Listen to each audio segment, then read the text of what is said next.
Bonjour, je voudrais partager avec vous quelques pensées sur ce thème qu'est le fruit de l'esprit que nous retrouvons dans Galates 5, verset 22. Et nous avons bien lu dans ce verset-là, enfin on ne l'a pas encore lu, mais on peut le lire ensemble, c'est le fruit de l'esprit. Et je trouve que c'est intéressant de s'arrêter sur cet aspect-là. C'est celui de l'esprit.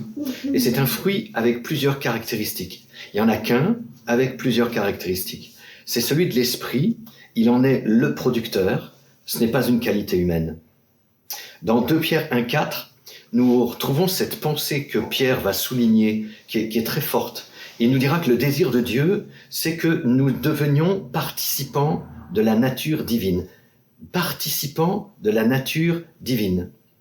Lors de la création, dans Genèse chapitre 1, verset 11, on voit Dieu qui va dire que la terre produise des arbres fruitiers donnant leurs fruits selon leur espèce. L'arbre fruitier va produire des fruits selon son espèce. Selon, cela veut dire conforme. Le fruit est conforme à l'espèce qui le produit. Et ça, c'est une particularité sur laquelle il vaut la peine qu'il vaut la peine de souligner.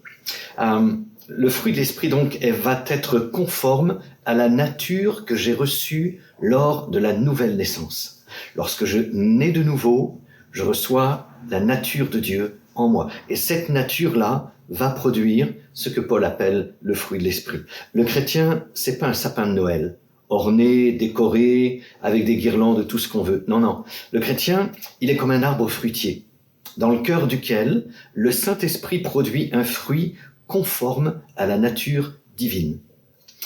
C'est pourquoi Jésus dira, dans Matthieu 12, verset 33, « On connaît l'arbre à son fruit ». Un fruit et plusieurs caractéristiques, donc. Et on va s'arrêter aujourd'hui sur 2 d'entre elles.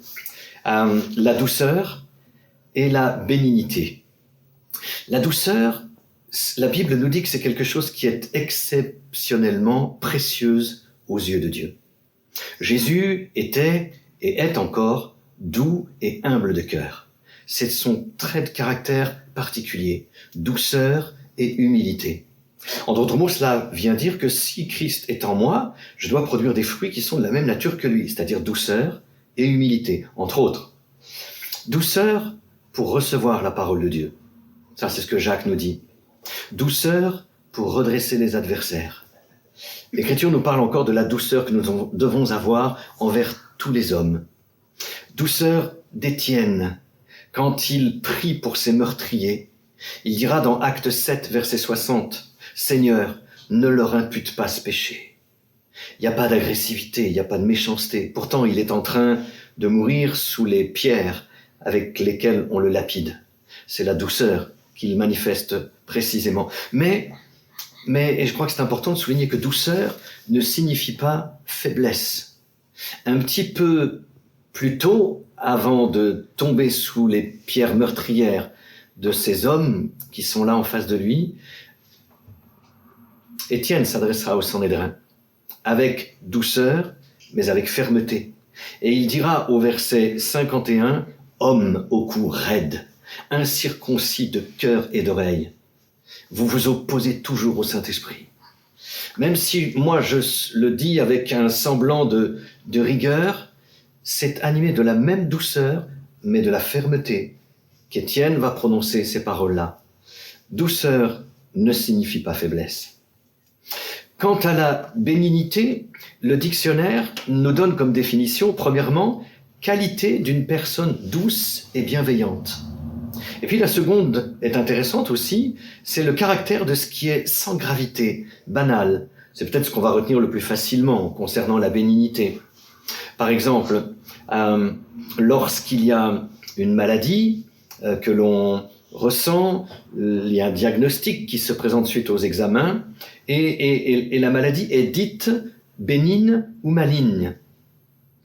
Le contraire de bénin est intéressant aussi, c'est gravité, malice, hostilité, antipathie, dureté, et il y a bien d'autres adjectifs qui peuvent qualifier le contraire de bénin.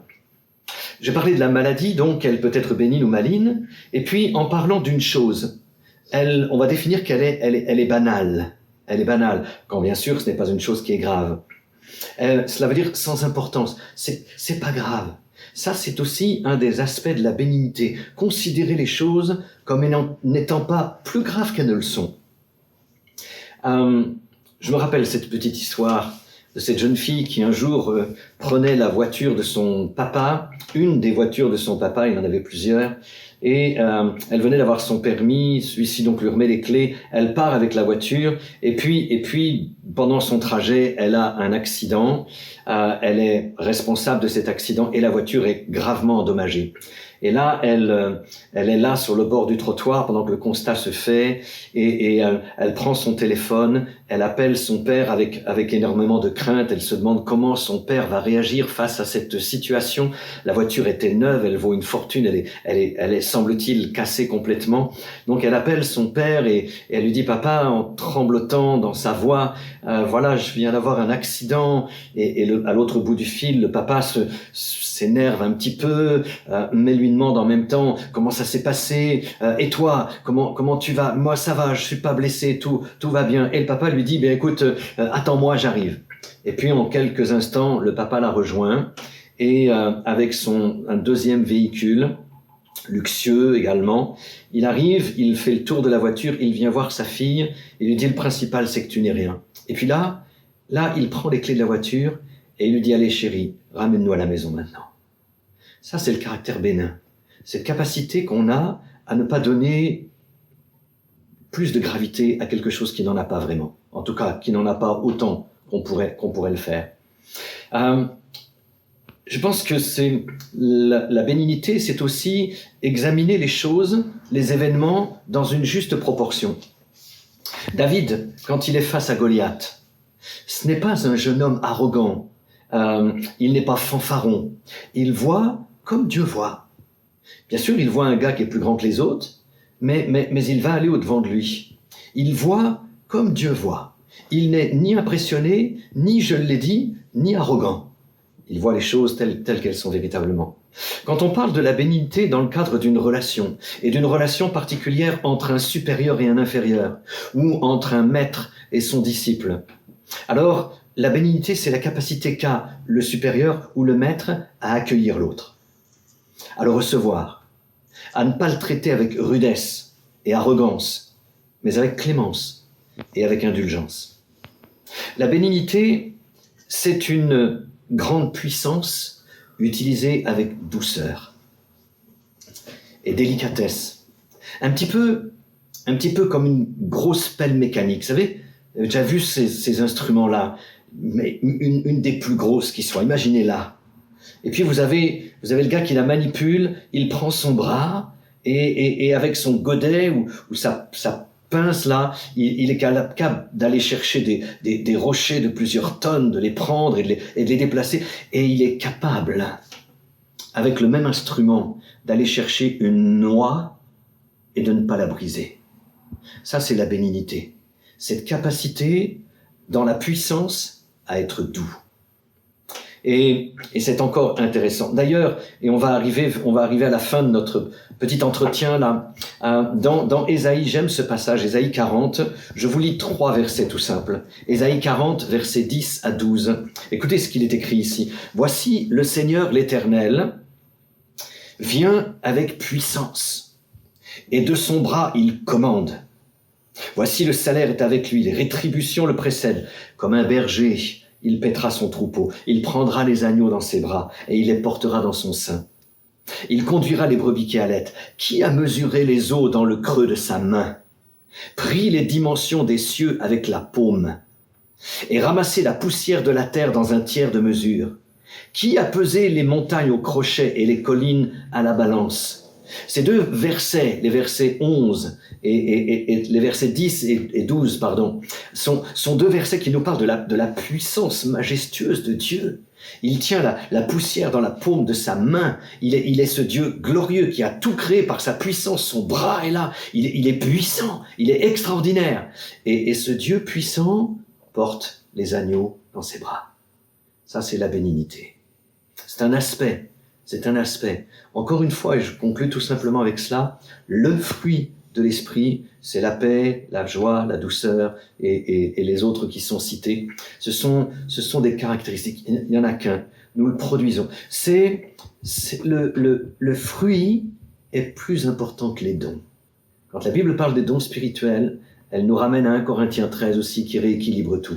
Le fruit sera toujours plus important que les dons. Alors, quand on regarde un petit peu tout cela, la question est de se dire, est-ce que dans ma vie, Christ se développe de plus en plus pour que soit produit de plus en plus le fruit de l'esprit. Encore une fois, ce ne sont pas mes qualités humaines, ce ne sont pas mes talents, ce ne sont pas mes dons. Non, c'est le produit de l'Esprit de Dieu en moi qui amène simplement un fruit de la même nature que celui qui habite en moi, la nature de Christ qui se développe. Peut-être on peut simplement prier et là, juste quelques instants, demander au Seigneur qu'il fasse en sorte que ce fruit se développe de plus en plus dans ma vie et qu'il arrive à maturité. Seigneur, merci. Merci pour ces quelques moments que nous prenons ensemble dans la méditation de ta parole et nous considérons comme tellement important que le fruit de l'esprit soit développé. Merci de ce que ce fruit-là, il se révèle d'une manière particulière, il se révèle dans notre environnement. Il est là à consommer pour ceux qui sont les plus proches de nous, dans mon foyer, dans ma famille, dans l'église. Le fruit est là pour être consommé autour de moi. Seigneur, tu nous donnes de produire de plus en plus ce fruit, avec toutes ses caractéristiques, et notamment celles sur lesquelles nous venons de nous arrêter aujourd'hui. Merci de bénir ta parole, et qu'au travers elle, par la puissance de ton esprit, eh bien, il y ait tout ce qu'il faut pour que ce fruit paraisse et mûrisse. Que ton nom soit béni au nom de Jésus. Amen.